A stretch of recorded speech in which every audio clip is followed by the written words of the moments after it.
नमस्कार, ABP news पर मैं हूं आपके साथ शीरीन। क्या बिहार में फिर बड़ा खेला होने वाला है? नीतीश कुमार फिर बीजेपी से दूरियां बनाते हुए दिखाई दे रहे हैं क्या? आरसीपी सिंह के बहाने बीजेपी और जेडीयू में खाई बढ़ती हुई दिख रही है। आखिर क्या बिहार में फिर से बीजेपी और जेडीयू की राहें जुदा होने वाली हैं? आगे करेंगे हम इसी पर बड़ी बहस। हमारे साथ जुड़ेंगे तमाम मेहमान भी, लेकिन पहले एक रिपोर्ट देख लेते हैं। आप जरा देख लीजिए, ये तो बिल्कुल डूबता हुआ जहाज है। जनता दल यूनाइटेड डूबता हुआ जहाज नहीं, दौड़ता हुआ जहाज है और आने वाले समय में ये पता चल रहा है। ये तो पार्टी का अंदरूनी मामला है। आपकी पार्टी का प्रतिनिधित्व कर रहे थे आरसीपी जी, उस वक्त ये भ्रष्ट नहीं थे। जब ये आपकी पार्टी के राष्ट्रीय अध्यक्ष थे, उस वक्त ये भ्रष्ट नहीं थे। बिहार की राजनीति में बवंडर, गठबंधन में दिख रही है कांट। जो हम लोगों को केंद्र सरकार में शामिल होने में जनता दल यू की कोई रुचि नहीं है। नीति आयोग से नीतीश की दूरी, क्या है मजबूरी? आरसीपी जी से तो ज्यादा ही भाजपा के मंत्री और नेता जो बिहार के, उन्होंने कमा करके बैठे हुए हैं। दिल्ली से दूरी, लेकिन पटना में कार्यक्रम जरूरी। जेडीयू से आरसीपी की विदाई। नीतीश कुमार क्या प्रधानमंत्री बनना चाहते हैं? 7 जन्म में नहीं बने, 7 जन्म में बोल रहा हूँ, ये जन्म तो छोड़ दीजिए। वो कभी संघर्ष के साथी नहीं रहे, वो सत्ता के साथी रहे। बीजेपी जेडीयू में बढ़ी खाई। नीतीश कुमार जी के खिलाफ षड्यंत्र हुआ, साजिश हुई, लेकिन कभी अगर होगा आगे तब बताएंगे कि षड्यंत्र कहाँ कहाँ हुआ और कैसे कैसे। क्या बीजेपी जेडीयू में फिर लड़ाई? बिहार में बीजेपी जेडीयू जुदा जुदा।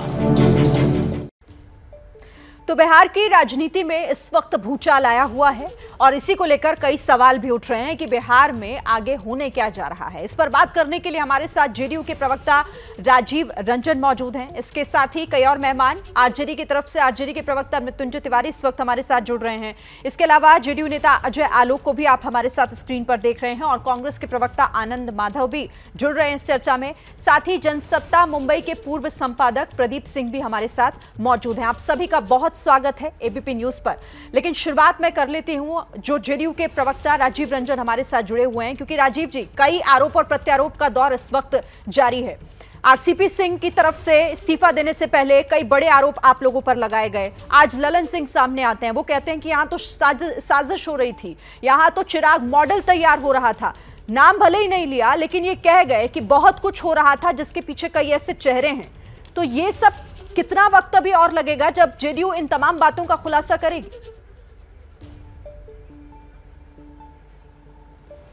देखिए, मुझे ऐसा लगता है ललन सिंह जी ने जो भी संकेत दिया है, साथ साथ ये भी कहा है कि समय आने पर इन आरोपों के समर्थन में तथ्य के साथ वो जानकारी देंगे। इसलिए मैं उस पर चर्चा करने के बजाय मैं इतना जरूर कहना चाहूंगा कि गठबंधन धर्म का निर्वहन किसी एक दल विशेष की जवाबदेही नहीं है। ये साझा जिम्मेदारी है और एक अलायंस को अटल बिहारी वाजपेयी जी के शासनकाल का जो दौर है, जो अटल जी के दौर में गठबंधन का मॉडल है, उसका अनुकरण गठबंधन के लिए किसी भी हालत में किया जाना चाहिए, जहां एक कोऑर्डिनेशन कमेटी हो, जहां असहमतियों का नेशनल एजेंडा ऑन गवर्नेंस जैसी किसी व्यवस्था के जरिए सम्मान किया जा सके, और साथ साथ बड़े जो भी बिल्स लेकर के आप आते हैं उनमें सभी दलों की भूमिका सुनिश्चित करें, उनकी राय जरूर लें।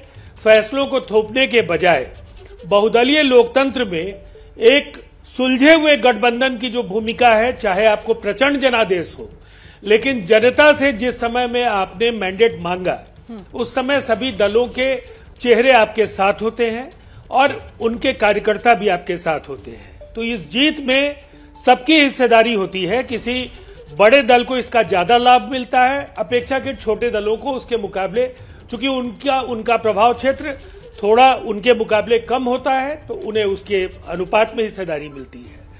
लेकिन कहीं ना कहीं चिराग पासवान का जिक्र करके ये बात जरूर ललन सिंह जी ने एक बार फिर से स्मरण कराया है कि हम बिहार की सबसे बड़ी पार्टी थे और बड़ी पार्टी पुनः बनते, इसलिए कि वोटों का जिस कदर विभाजन हुआ उसकी वजह से 43 सीटों पर जनता दल यूनाइटेड को संतोष करना पड़ा।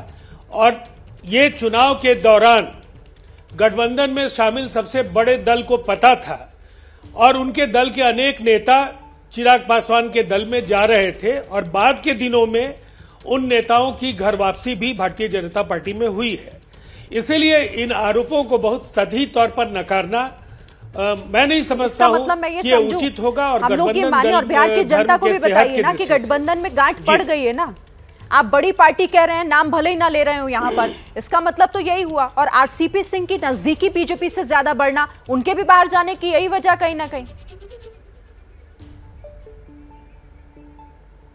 देखिए, एक बात तो समझनी पड़ेगी, अगर प्रधानमंत्री जी का विशेषाधिकार मंत्रिपरिषद को लेकर है तो परंपरा यह है कि शामिल दलों के प्रतिनिधित्व के लिए उन दलों के शीर्ष नेतृत्व से आप जरूर परामर्श करें। ये परंपरा है। सैद्धांतिक तौर पर हम कहते हैं प्रधानमंत्री जी का विशेषाधिकार है, लेकिन संभवतः जो परिस्थितियां जिस तरह से उभरी उसमें हमारे दल को मंत्री पद के चयन के लिए विश्वास में नहीं लिया गया। तो ये कहीं ना कहीं संवादहीनता या विश्वास का संकट तो था। फिर भी जनता से किए वायदे के अनुरूप बिहार के गठबंधन में कहीं कोई दरार अब तक नहीं दिखा है। मंत्री परिषद का जो सामूहिक जिम्मेदारी है और मंत्रियों को स्वतंत्रता इतनी है कि वो अपने अपने विभागों का जो कार्य है काफी बेहतर तरीके से कर रहे हैं। ये सब लोग जानते हैं कि बिहार के मंत्री परिषद में भारतीय जनता पार्टी के मंत्री ज्यादा हैं, उनके दो उप मुख्यमंत्री हैं। इसीलिए गठबंधन धर्म में नीतीश कुमार जी का कोई मुकाबला नहीं हो सकता है। गठबंधन धर्म के लिए वो रोल मॉडल है पूरे देश में। ठीक है, आप कह रहे हैं, आप भले खुलकर ना बोल रहे हो, लेकिन चाहे ललन सिंह की प्रेस कॉन्फ्रेंस हो, ये आपकी बात दिखाई तो दे रहा है। और जो मौजूदा परिस्थिति है बिहार की, वो यही कह रही है कि राहें कहीं ना कहीं अलग होती हुई दिखाई जरूर दे रही हैं। मृत्युंजय तिवारी, आपके पास आती हूं मैं, क्योंकि अगर बीजेपी से ये दूरियां बढ़ रही हैं, नजदीकियां घट रही हैं, तो क्या ये नजदीकियां आरजेडी के साथ बढ़ती हुई दिखेंगी? बीते कुछ दिनों हमने ऐसे कई तस्वीरें भी देखी। आरजेडी का क्या स्टैंड है इस पर?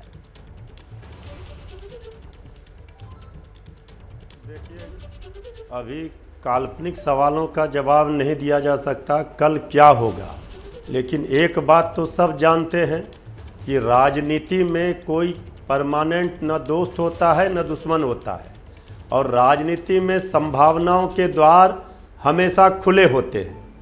कल को क्या होगा, क्या नहीं होगा, क्या परिस्थितियां बनेगी, ये समय बताएगा। लेकिन जो कुछ भी हो रहा है, हमारे नेता श्री तेजस्वी यादव जी तो आज जनसैलाब लेकर पटना की सड़कों पर महंगाई के खिलाफ, बेरोजगारी के खिलाफ, भ्रष्टाचार के खिलाफ सड़कों पर उतरे थे। इस डबल इंजन की सरकार में बिहार के साथ नाइंसाफी हुई, ये बात तो आदरणीय मुख्यमंत्री नीतीश कुमार जी को भी दिख रहा है। और जो ये बीजेपी का राजनीति का खतरनाक डिजाइन है, ये डिजाइन कम से कम आदरणीय नीतीश कुमार जैसे समाजवादी नेता किसी कीमत पर स्वीकार नहीं करेंगे, क्योंकि समाजवाद का थोड़ा भी अंश तो जरूर आदरणीय नीतीश कुमार जी के साथ पास है।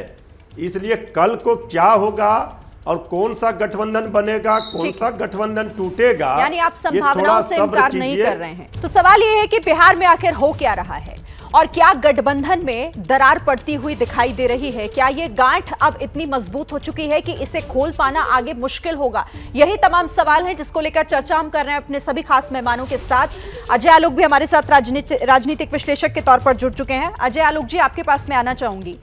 इस वक्त जिस तरह से पहले आरसीपी सिंह का सामने आना, एबीपी न्यूज के कैमरे पर इस्तीफा देने से पहले कई बड़े आरोप वो लगा रहे थे, आज ललन सिंह मीडिया के सामने आए, तमाम आरोपों पर भी जवाब दिया और ये भी कह गए कि उनको तो जाना था, वो तो आज नहीं तो कल जाने वाले थे, इसीलिए अपना अलग रास्ता साध गए। ये हो क्या रहा है बिहार में? क्या इस गठबंधन में गांठ पड़ चुकी है और ये खुलने वाली नहीं?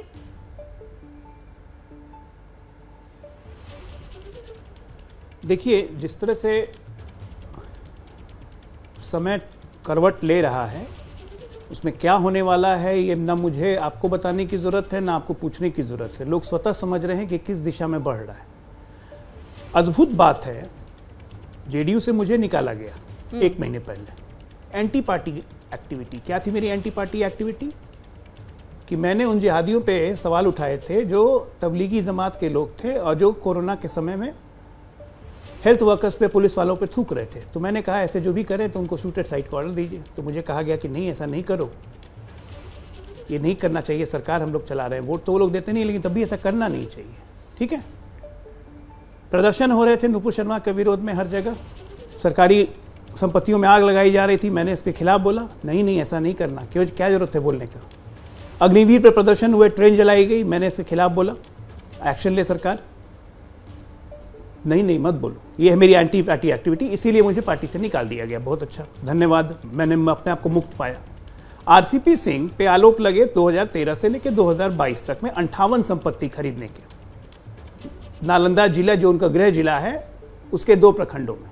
बहुत बढ़िया भाई, संपत्ति खरीदी, लेकिन 13 से 22 तक संपत्ति जो उनकी पुत्रियों के पास है, उन्होंने 2010 से उनकी पुत्रियां इनकम टैक्स रिटर्न भर रही हैं। सारी संपत्ति इनकम टैक्स रिटर्न में दिखाई हुई है। खरीदने का सोर्स ऑफ इनकम एक्सप्लेन किया हुआ है, तो भ्रष्टाचार कैसे हो गया? ठीक है, अगर भ्रष्टाचार कर रहे थे आरसीपी सिंह 2013 से लेकर 22 तक, राजीव जी हैं हमारे साथ, हमारी पार्टी में स्टीम कुली, मेरे बड़े भाई कितने हैं, हम लोग बहुत सम्मान करते हैं आरसीपी सिंह का भी, नीतीश जी का भी। अगर भ्रष्टाचार आरसीपी सिंह कर रहे थे तो ये तो सीधे सवाल, और ये काम कौन कर रहा है? जेडीयू पार्टी, एक अपनी पार्टी अपनी सरकार पे 9 साल अपनी सरकार पे सीधे सवाल उठा रही है कि भ्रष्टाचार कर रहे हैं आरसीपी सिंह।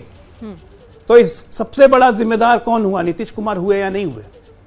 क्योंकि उनके नाक के नीचे बैठ के आरसीपी सिंह भ्रष्टाचार कर रहे हैं, नीतीश कुमार होने दे रहे हैं। आप अद्भुत है ये, मतलब ऐसा पार्टी इतिहास में, भारत के इतिहास में ऐसी पार्टी नहीं है जिसने अपने पूर्व राष्ट्रीय अध्यक्ष पे जो नंबर 2 की हैसियत रखता हो उस पर ये इल्जाम लगाया हो और उसको जस्टिफाई करने में बैठे हो। ऐसा सुना है आपने कभी? Number 2 of the party, number 2 in the सरकार, जो खुद ही ये लोग कह रहे हैं कि सत्ता के साथ थे, वो भ्रष्टाचार कर रहे हैं। नंबर 1 को पता नहीं है? बड़ा धृतराष्ट्र है भाई नंबर 1। तो फिर क्या नंबर 1 को कुर्सी पे बने रहने कहा क्या? ये तो हो गई आरसीपी सिंह की कहानी। बीजेपी जेडीयू का जो रिश्ता है, मैं आपको बता दूं, बीजेपी हमेशा नीतीश कुमार को बहुत पसंद करती है, एक्सेसिव फेवर करती है। शुरुआत करता हूं, 96 कितनी सीटें थी समता पार्टी के पास एमपी में? अटल बिहारी वाजपेयी ने पहली बार मंत्री बनाया, रेल मंत्री बनाया। 2000 जेडीयू की समता पार्टी 43 सीट, बीजेपी 53 सीट, मुख्यमंत्री बनाया गया नीतीश कुमार को कि उनके नेतृत्व में। 2005 फरवरी, राजीव जी जानते होंगे, मुख्यमंत्री पद का उम्मीदवार घोषित नहीं किया गया था। जॉर्ज फर्नांडिस नहीं चाहते थे कि कोई मुख्यमंत्री पद का उम्मीदवार हो, स्वर्गीय दिग्विजय सिंह नहीं चाहते थे कि कोई मुख्यमंत्री पद का उम्मीदवार हो। अटल बिहारी वाजपेयी नवंबर में खुद अपने से अगस्त में नीतीश कुमार जी को मुख्यमंत्री पद का उम्मीदवार बनाया। 2010 नीतीश जी ने थाली छीन ली, बीजेपी ने उसको ही भुला दिया, गठबंधन चला। 2016-17 वापस गठबंधन टूटा, बीजेपी फिर गठबंधन में बहुत आराम से नीतीश कुमार मुख्यमंत्री रहे। 2019 लोकसभा की 23 सीटें बीजेपी ने जीती हुई थी, गठबंधन निभाने के लिए 17-17-6 का फॉर्मूला हुआ कि बराबर लड़ेंगे हम नीतीश जी, लोजपा को 6 सीटें दी जाएंगी। इतना फेवर किया बीजेपी ने। 2020 43 सीट पे हम आ गए, जिसको आश्चर्यंत हम लोग कह रहे हैं। उसके बावजूद भी 77 सीट होने के बावजूद भी मुख्यमंत्री नीतीश कुमार बनेंगे। तो आप सोचिए कि बीजेपी ने नीतीश कुमार को कितना चाहा है। ठीक है, और उसके बाद भी अगर ये चाहत खत्म होती है तो जिम्मेदार कौन होगा? इसका जवाब राजीव रंजन जी देना चाह रहे हैं। राजीव रंजन जी, ये सवाल तो उठेगा, फिर मैं बाकी मेहमानों के पास भी आती हूँ, लेकिन आप एक इस पर जवाब जरूर दीजिएगा।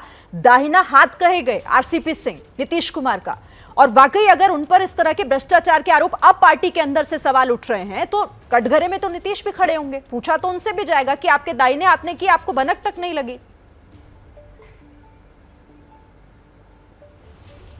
देखिए, भारतीय जनता पार्टी के एक अनौपचारिक तौर पर भारतीय जनता पार्टी को ही एक तरह से उनका प्रतिनिधित्व कर रहे हैं अजय आलोक जी।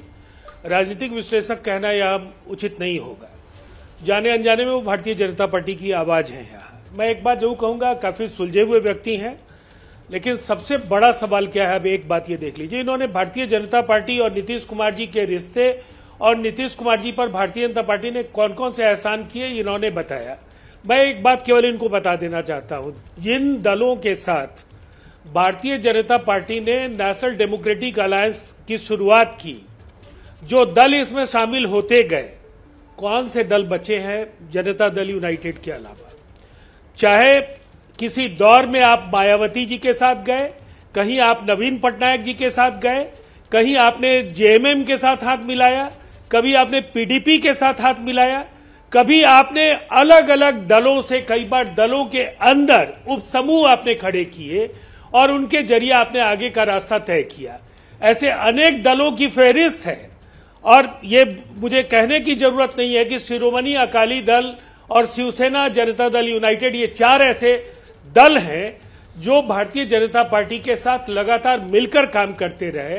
इन दलों में केवल जनता दल यूनाइटेड साथ है और जनता दल यूनाइटेड को यह फक्र हासिल है 40 वर्षों के संसदीय जीवन में नीतीश कुमार जी के पार्टी की सीटों की संख्या कम रहने पर भी बिहार में जो उनका व्यक्तित्व है, उनके कद का कोई राजनेता न भारतीय जनता पार्टी के पास है न किसी और राजनीतिक दल के पास है।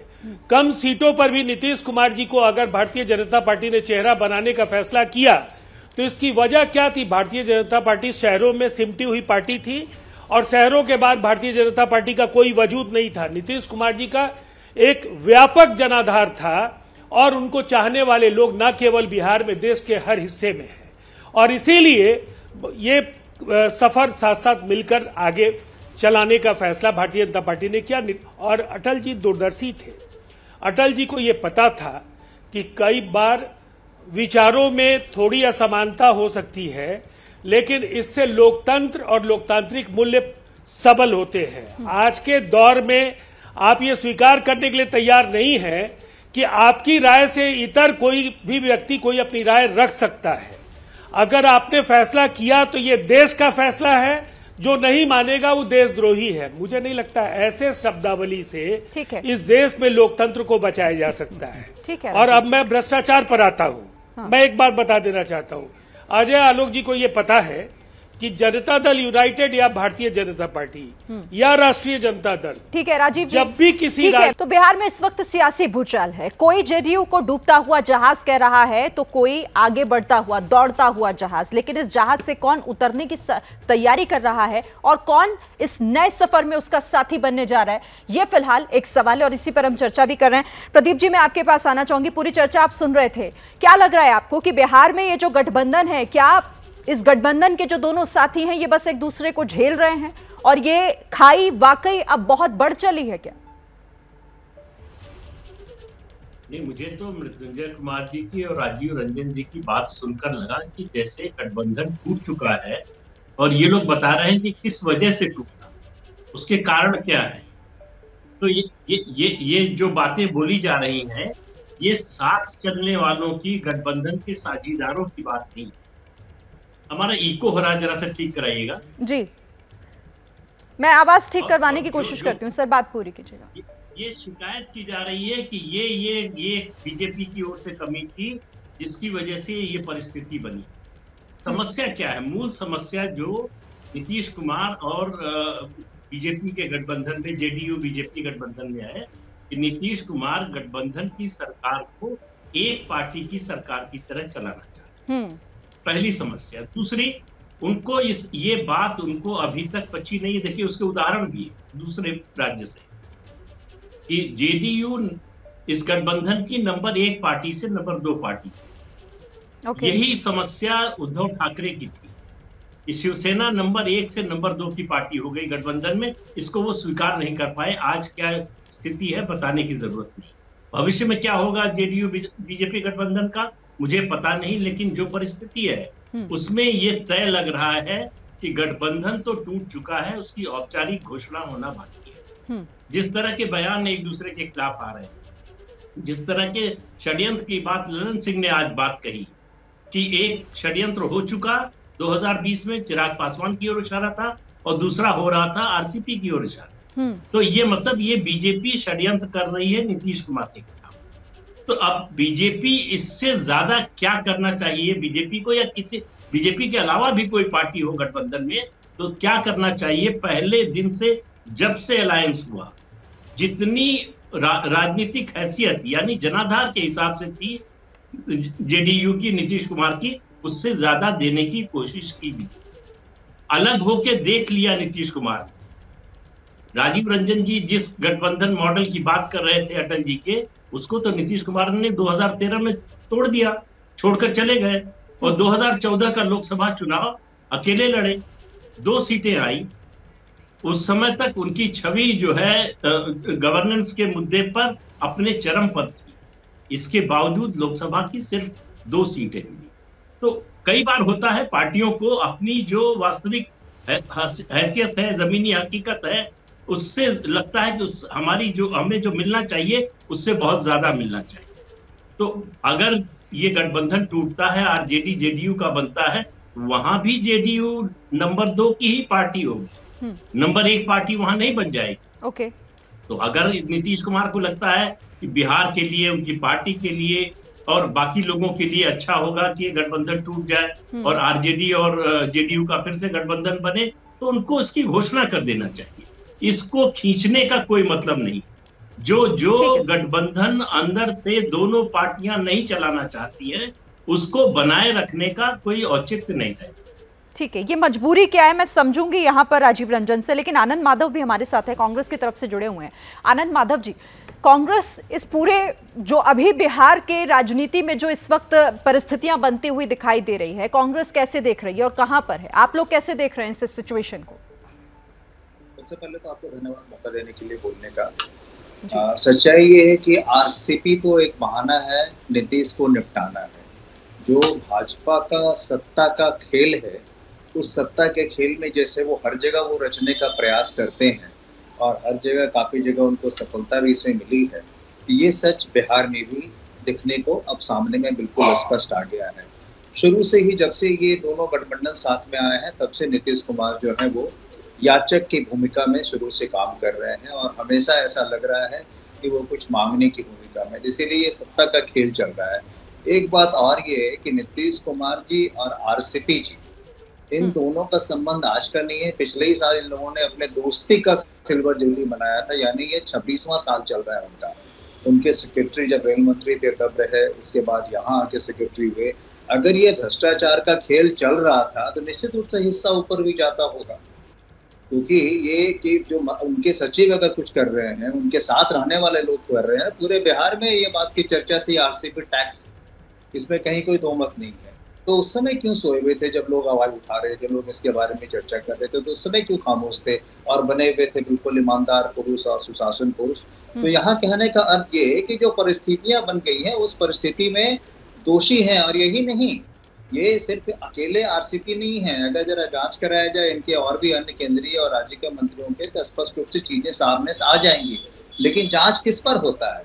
जब कोई सत्ता का खेल होने की बात होती है तो तब उस तरह की राजनीति होती है। इंक्वायरी बैठाइए ना, क्यों नहीं इंक्वायरी बैठा रहे हो? ईडीआई की, आईबी की, इनकम टैक्स की बैठाइए इंक्वायरी, देखिए इसमें स्पष्ट रूप से सब चीज सामने में आ जाएगी। जो इनका ये है, सच्चाई ये है कि किसी न किसी बहाने भारतीय जनता पार्टी अब यहाँ, और आरसीपी प्लस बीजेपी देखिए, आप आरसीपी को अकेला मत देखिए, नहीं तो कोई और होता तो अब तक कहाँ चला गया होता। ये बात सच है, ये बात हमको और आपको सबको स्वीकार करना होगा। तो जो बिहार की राजनीति है उसमें भी आप आरसीपी प्लस बीजेपी करके देखिए, अकेले आरसीपी को मत देखिए, वरना किसकी बदौलत इतनी बातें वो कह पाते। और ये जो दूरियां बढ़ती हैं, ये सत्ता का जो संघर्ष आपस में है उसी को लेके है, और किसी तरह से ये निपटाना चाहते हैं नीतीश कुमार को भारतीय जनता पार्टी यहाँ पे, उसी का ये पूरा का पूरा खेल चल रहा है। ठीक है, राजीव रंजन जी जवाब दीजिएगा। और साथ ही प्रदीप सिंह जी ने जो सवाल उठाया था कि क्या मजबूरी है, अगर आपको भी लग रहा है कि कहीं ना कहीं अंदर खाने यहाँ पर साजिश हो रही है, पहले चिराग मॉडल और अब वही मॉडल दोहराने की कोशिश आरसीपी के चेहरे के माध्यम से हो रही थी, तो फिर मजबूरी क्या है आप लोगों की? देखिए, मुझे ऐसा लगता है प्रदीप जी एक सुलझे हुए पत्रकार जरूर हैं, लेकिन राजनीति में आग्रह, पूर्वाग्रह, दुराग्रह, इससे कोई भी व्यक्ति मुक्त नहीं हो पाता है विचारधारा के प्रश्न पर। इसलिए कई बार वो एक दृष्टि से देखता है, अगर ये ऐलान ही करना है कि ये नहीं चल सकता है तो नीतीश कुमार जी ही क्यों करे, ये दूसरा पक्ष क्यों नहीं कर सकता है, पहली बात। और अगर गठबंधन में महाराष्ट्र की पुनरावृत्ति की बात प्रदीप जी ने कही, तो मैं उनको एक बात का स्मरण करा देता हूं कि कभी शिवसेना भारतीय जनता पार्टी से बड़ी पार्टी थी, दूसरी पार्टी हुई। आपने जिस तरीके से तख्ता पलट कराया, 40 दिनों में आप मंत्री परिषद का गठन नहीं कर पा रहे हैं। शायद आपको ऐसा लगता है कि जिस दिन आपने बर्रे के छत्ते को छुआ आपकी सरकार का पतन हो जाएगा। तो मुझे ऐसा लगता है उदाहरण अगर देना है ना, तो प्रदीप जी अनुभव के साथ साथ एकदम निरपेक्ष भाव से इन चीजों को जरूर ग्रहण कीजिए कि महाराष्ट्र की स्थिति को आदर्श स्थिति मत बताइए। जिन स्थितियों का विरोध करके भारतीय जनता पार्टी, जो 2 एमपीज की हमारी पार्टी की आपने चर्चा की, इन्हीं 2 एमपीज से सफर भारतीय जनता पार्टी का आज 300 से ज्यादा सीटों पर जीतने वाली पार्टी का बना है। आपको शायद 2015 आपको नहीं स्मरण है कि 2015 में भारतीय जनता पार्टी को कितनी करारी शिकस्त का सामना करना पड़ा बिहार में, जब भारतीय जनता पार्टी के बगैर हम लोग चुनाव लड़ रहे थे। तो उदाहरण आपने वही दिए जो आपको सूट करता था। मैं वो उदाहरण दे रहा हूं जो हमें सूट करता है। जहां तक आरसीपी सिंह का सवाल है, भ्रष्टाचार को लेकर नीतीश कुमार जी ने पूर्व में भी अनेक अवसरों पर, जो दल के अंदर हो या दल के गठबंधन के साथी हो, अगर उन पर भ्रष्टाचार के आरोप लगे, आरोप देर से लग सकते हैं, आरोपों की सत्यता तक पहुंचने में वक्त लग सकता है, लेकिन कार्रवाई होगी और इसका अपवाद कोई नहीं है। 26 वर्ष बाद आरोप लग सकता है। जब आपका संबंध खत्म हो गया तब आरोप लग सकता है। नहीं, मुझे बोलने दीजिए। आपको मैंने इंटरप्ट नहीं किया। नहीं, मैंने आपको इंटरप्ट नहीं किया। मैंने आपको इंटरप्ट नहीं किया। मैंने आपको इंटरप्ट नहीं किया।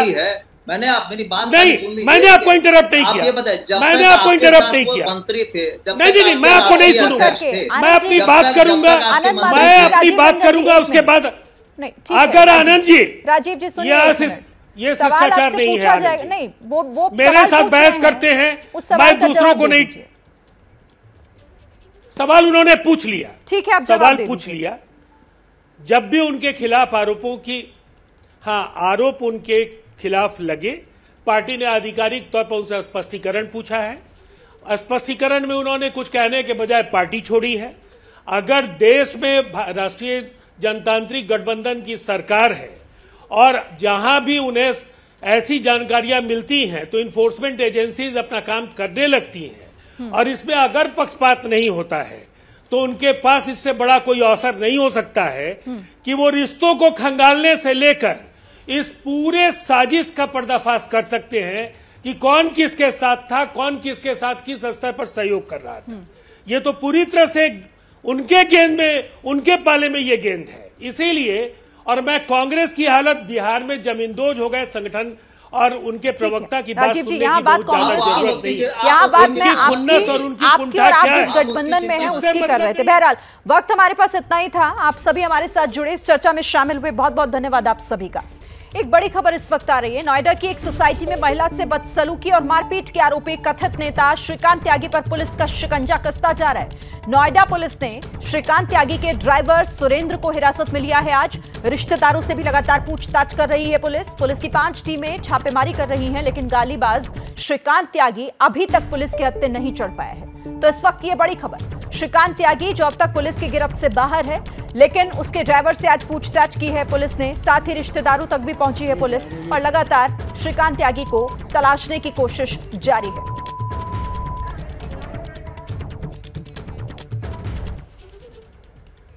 सवाल ये कि आखिर नोएडा की सोसाइटी में श्रीकांत त्यागी ने गुंडागर्दी क्यों की और उसकी हरकतों से सोसाइटी के लोग इस कदर परेशान क्यों हैं? पूरे विवाद की इनसाइड स्टोरी क्या है, दिखाते हैं आपको।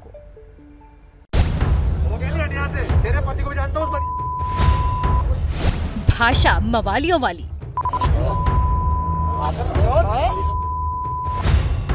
तेवर माफियाओं वाले,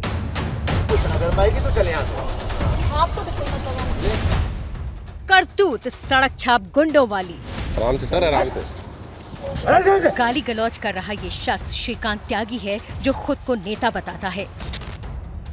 वीडियो यूपी के नोएडा के सेक्टर 93 में ओमैक्स ग्रैंड अपार्टमेंट का है, जहां श्रीकांत त्यागी रहता है। जिस महिला को धमका रहा है वो उसी अपार्टमेंट की रहने वाली है।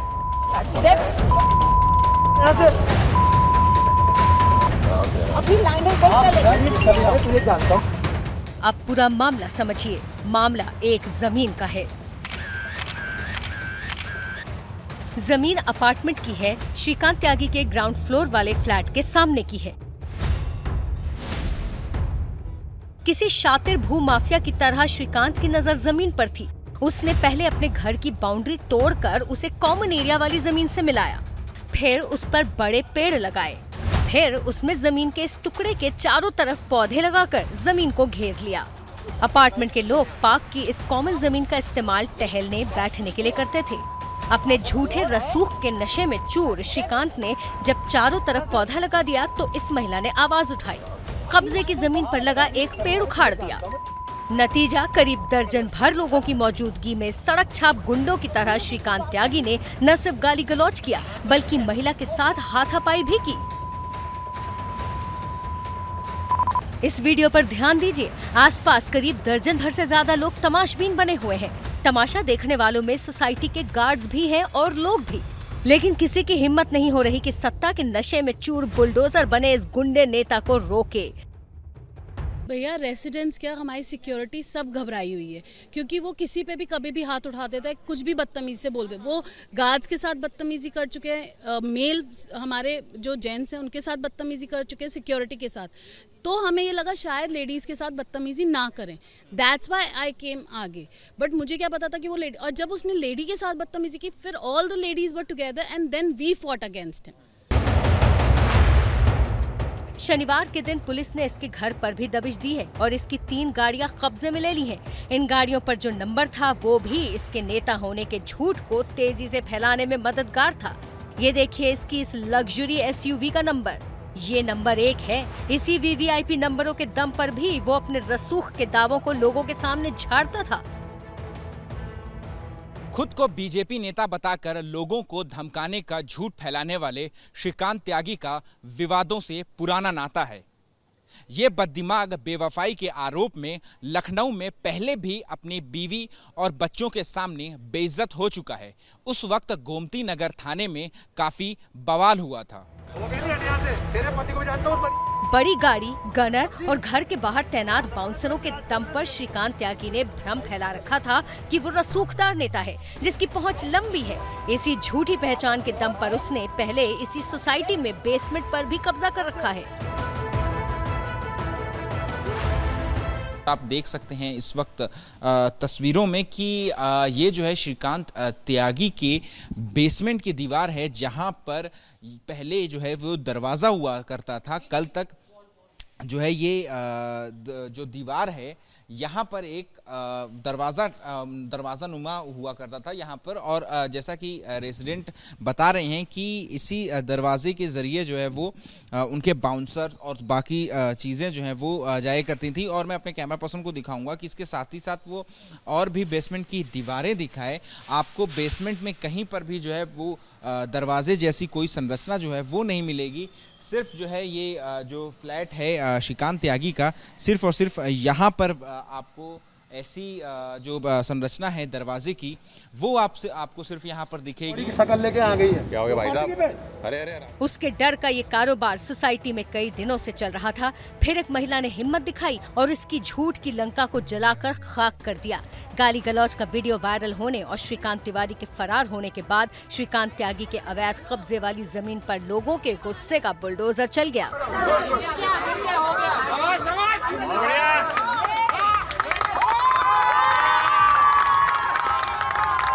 श्रीकांत त्यागी देश के उस VVIP कल्चर का जीता जागता उदाहरण है जिसको उखाड़ फेंकने के लिए PM मोदी और यूपी के मुख्यमंत्री योगी आदित्यनाथ लगातार काम कर रहे हैं। अपील कर रहे हैं कि देश के लिए VVIP कल्चर खराब है। तेरे पति को भी जानता हूँ, बढ़िया को। VIP कल्चर, देखिए देश को बहुत नफरत है। युग बदल चुका है, जनता जनार्दन बहुत सतर्क है, सचेत है। हमें उसको ध्यान में रख करके अपने आप को बदलना है। सिर्फ दिखावे के लिए नहीं, अपने आप को बदल देना चाहिए। और VIP कल्चर से हम जितना बच सकते हैं हमने बचना चाहिए। 2017 से ही देश में मंत्रियों और अफसरों की गाड़ियों पर बत्ती का कल्चर खत्म हो गया है। संसद की कैंटीन की सब्सिडी खत्म हुई। यूपी में गाड़ियों पर जातियों के नाम लिखने पर बैन है। CM योगी ने स्वागत में दिए जाने वाले गुलदस्ते पर लगाई रोक। नोटबंदी और कोविड के टीके में भी VIP कल्चर खत्म किया। श्रीकांत त्यागी दरअसल एक कल्चर का जीता जागता उदाहरण है। झूठे रसूख की चादर ओढ़कर ऐसे लोग भ्रष्टाचार का घी पीते हैं। जब टोका जाए तो मनगढ़ंत पहुंच का डंडा हाँकने लगते हैं। ये वाला श्रीकांत त्यागी तो अब बच नहीं पाएगा। लेकिन बड़ा सवाल ये भी है कि ऐसे श्रीकांत त्यागी न जाने देश में कितने घूम रहे हैं, उन पर कब होगी कार्रवाई। कैमरा पर्सन मोहित कासले के साथ अहमद बिलाल, एबीपी न्यूज, नोएडा। तो नोएडा के बीजेपी सांसद महेश शर्मा ने कल ग्रैंड ओमैक्स सोसाइटी में जाकर वहां रहने वालों से 48 घंटे में श्रीकांत त्यागी को पकड़ने का वादा किया था। आपको वो वादा एक बार फिर सुना देते हैं, उन्होंने क्या कहा था।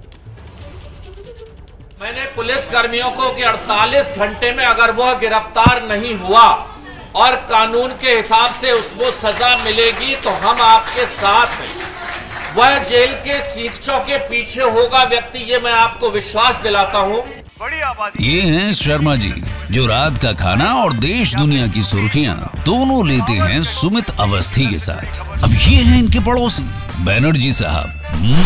मिष्टी दोई खाते खाते पूरा बंगाल जान लेते हैं सुमन दे के साथ। इनकी तरह आप भी देखें अपने फेवरेट न्यूज एंकर को एक ही ऐप पर और डाउनलोड कीजिए एबीपी लाइव ऐप अपने स्मार्ट टीवी पर।